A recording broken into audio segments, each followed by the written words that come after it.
notre air intérieur, en tout cas au niveau d'une maison, appartement, est 10 fois plus pollué que l'air extérieur.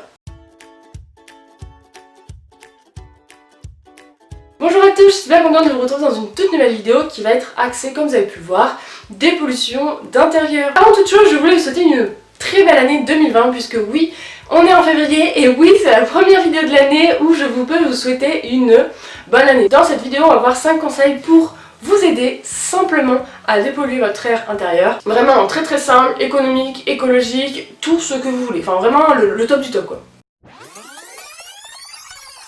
Le premier conseil, c'est passer à des produits d'entretien naturels et dans la mesure du possible, fait maison. Quand vous allez nettoyer votre maison, votre appartement avec des produits qui sont avec des substances chimiques qui polluent, eh bien vous allez polluer votre air. Si vous passez à des méthodes plus naturelles, sachez que votre air sera moins pollué. Au niveau des produits d'entretien, ça peut être les nettoyants de surface, nettoyants pour vitres, ça peut être même au niveau du savon et du liquide vaisselle parce que sachez que quand on se savonne, il y a quand même des petits trucs qui partent dans l'air, ça reste pas statique sur la peau.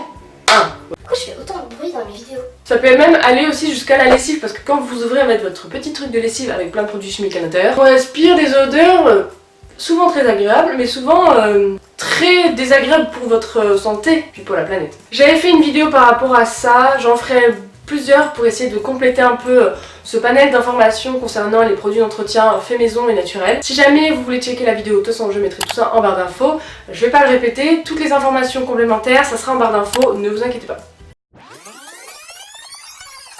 Deuxième conseil, ça serait d'aérer vos pièces puisque si on aère une pièce, on permet à l'air intérieur et extérieur de circuler ensemble. Ça se dit pas trop vite. Et du coup ça permet de dépolluer son air intérieur. Essayez de le faire tous les jours 10 minutes dans le plus de pièces possible. Si jamais vous pouvez pas le faire 10 minutes, vous pouvez le faire pas tous les jours mais du coup d'une durée de 20 minutes.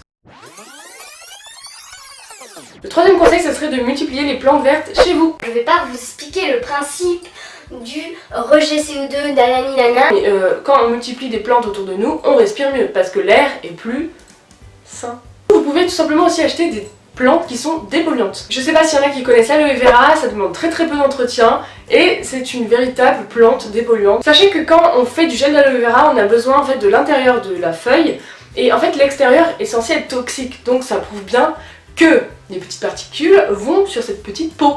Ensuite vous avez pour les fans de cactus, et bien oui le cactus qui permet de dépolluer et ça c'est plus pour les appareils technologiques. Vous avez le philodendron et l'azolé, pardon, je me suis trompée. Donc toutes ces plantes, essayez d'en mettre une par surface de 10 mètres carrés. Donc si vous avez plus de 10 mètres carrés, et bien essayez d'en mettre plusieurs. Donc ça permet vraiment de dépolluer l'air et de rentrer dans un cercle vertueux.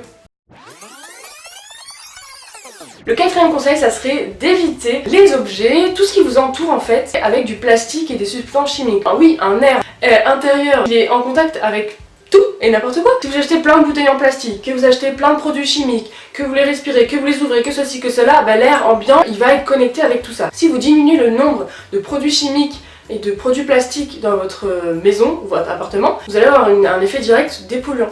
Toutes les astuces concernant les objets écologiques, tout ça. Donc sur YouTube, je vais pas parler de tout, mais j'ai déjà fait quelques vidéos que je vous référencerai.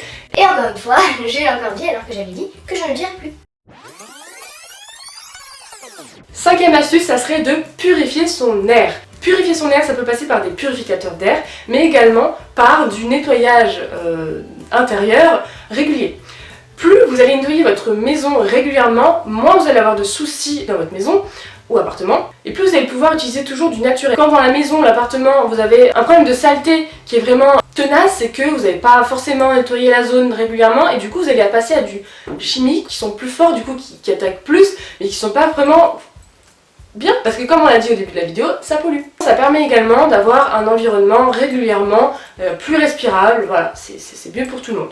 Donc voilà, c'est tout pour les conseils pour dépolluer son air intérieur. J'espère que cette vidéo vous aura plu. Si jamais vous avez d'autres conseils, n'hésitez pas à dire tout ça en commentaire.